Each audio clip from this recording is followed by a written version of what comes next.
Hello दोस्तों, स्वागत है आपका यूट्यूब जगत में। दोस्तों, आज हम इस वीडियो में देखने वाले हैं क्लास 12 के हिंदी बुक का पदखंड का तुलसीदास द्वारा रचित पद का ऑब्जेक्टिव क्वेश्चंस। इसमें कुल 20 क्वेश्चंस है और इसमें जो है क्वेश्चन सब जितना आज पूछा गया है बोर्ड एग्जाम में उसको भी इसमें इंक्लूड किया गया है। तो वीडियो काफ़ी इम्पोर्टेंट होने वाला है आपके लिए। वीडियो को लास्ट तक जरूर देखिएगा।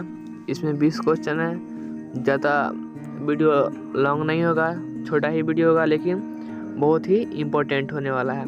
तो चलिए स्टार्ट करते हैं। यदि इसके पहले का चैप्टर का वीडियो नहीं देखे हैं तो उसका भी लिंक डिस्क्रिप्शन में दे दिया गया है, वहाँ से देख लीजिएगा।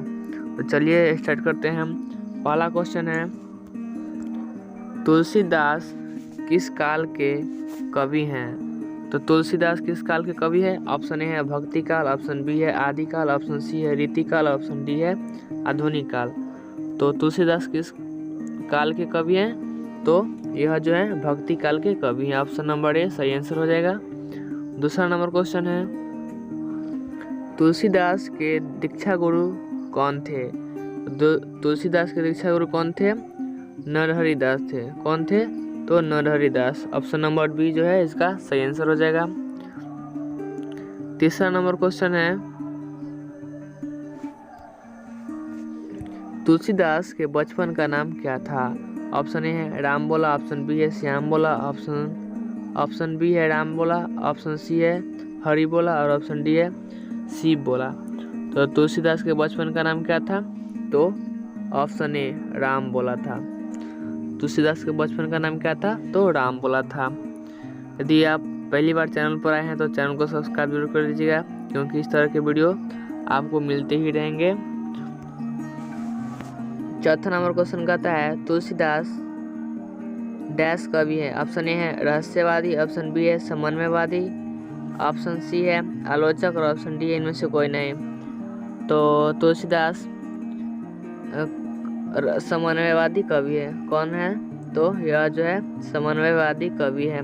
यह सब जो क्वेश्चन है यह सब पूछा गया है बोर्ड एग्जाम में, तो इस सब को ध्यान में रखिएगा और देख लीजिए कि किस तरह का जो इसमें क्वेश्चन पूछा जाता है। इसी टाइप का क्वेश्चन सब जो है पूछा जाता है। ये सब क्वेश्चन जो है पूछा गया है। पाँचवा नंबर क्वेश्चन कहता है, इनमें कौन तुलसीदास की रचना है? तो ऑप्शन ए है करवक, ऑप्शन बी है छप्पे, ऑप्शन बी है छप्पे, ऑप्शन सी है हार जीत और ऑप्शन डी है पद। तो तुलसीदास द्वारा रचित कौन है?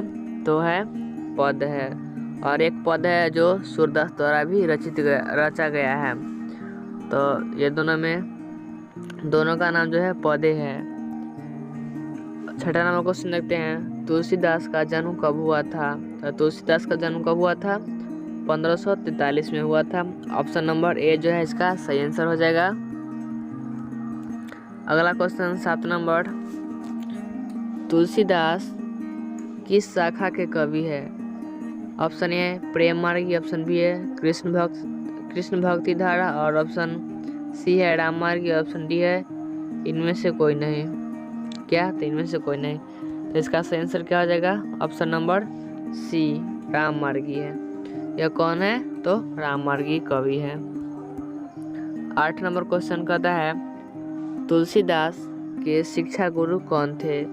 तो तुलसीदास के शिक्षा गुरु कौन थे? तो कौन थे? तो शेष सनातन। कौन थे?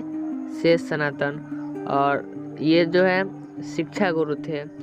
और जबकि दीक्षा गुरु कौन थे? तो नरहरि दास थे। तो ये दोनों में कन्फ्यूज मत होइएगा, ये दोनों काफ़ी इम्पोर्टेंट क्वेश्चन है। अगला क्वेश्चन है, शेष सनातन कहाँ के विद्वान थे? तो यह जो थे कहाँ के विद्वान थे? तो काशी के विद्वान थे।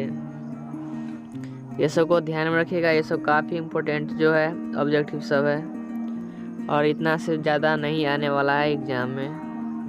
तो ये सब को ध्यान में रखना आपको फर्ज बनता है।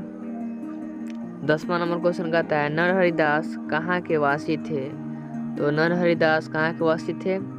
ऑप्शन ए है सुमरखेत, ऑप्शन बी है काशी, ऑप्शन सी है चित्रकूट और ऑप्शन डी है इनमें से कोई नहीं। तो नरहरि दास जो थे कहाँ के वासी थे? सुमरखेत के वासी थे। अगला क्वेश्चन देखते हैं,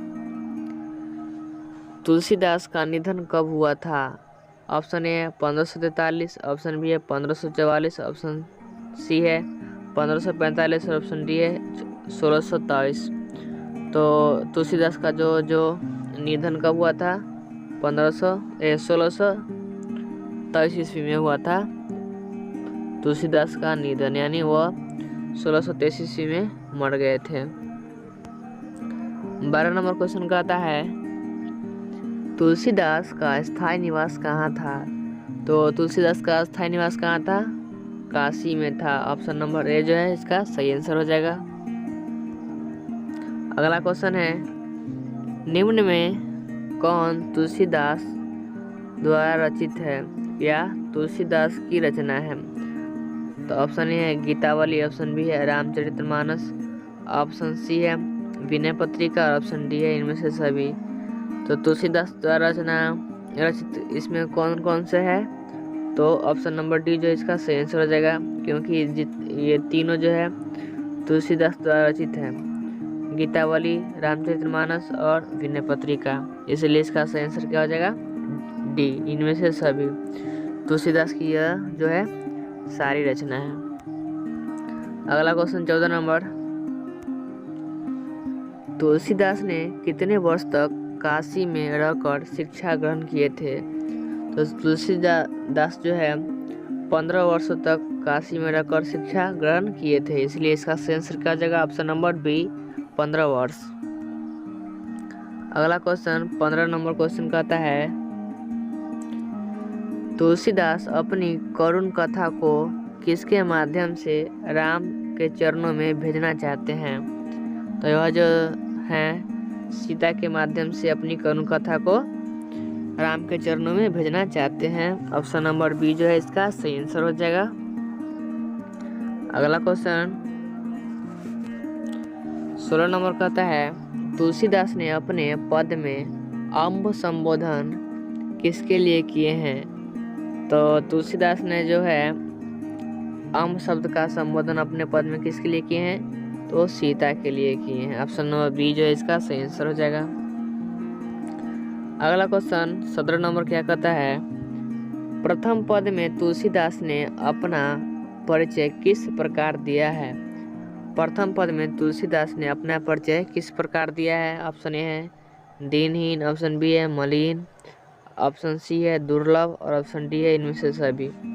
तो प्रथम पद में जो है तुलसीदास दुर्लभ, दीनहीन और मलिन ये तीनों के रूप में परिचय दिया, इसीलिए इसका सही आंसर क्या हो जाएगा? ऑप्शन नंबर डी, इनमें से सभी, क्योंकि दीनहीन भी बताया है, मलिन भी बताया है और दुर्लभ भी अपने आप को बताए हैं, इसलिए इसका सही आंसर क्या हो जाएगा? Option number D.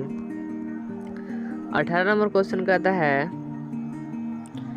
तुलसीदास किसके नाम के भजन कीर्तन कर अपना जीवन यापन करते थे या करते हैं? तो इसका सही आंसर क्या हो जाएगा?